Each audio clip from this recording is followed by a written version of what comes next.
রোগী হাসপাতালে ভর্তি, এখন তখন অবস্থা ইমার্জেন্সি ব্লাড লাগবে, কিন্তু ব্লাড কোথাও পাওয়া যাচ্ছে না। শেষ পর্যন্ত কোথা থেকে ম্যানেজ হয়েছে? ব্লাড ব্যাংক থেকে।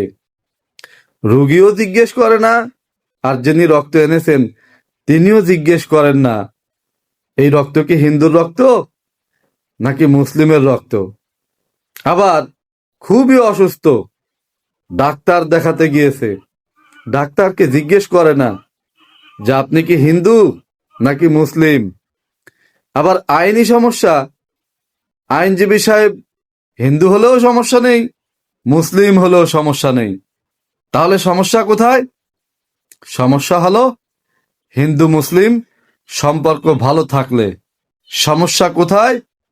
হিন্দু মুসলিম দাঙ্গা না লাগলে, যাকে বলে সাম্প্রদায়িক দাঙ্গা। হিন্দু মুসলিম মারামারি না করলে, ঝগড়া কাজিয়া না করলে, তখনই হলো হিন্দু মুসলিম সমস্যা।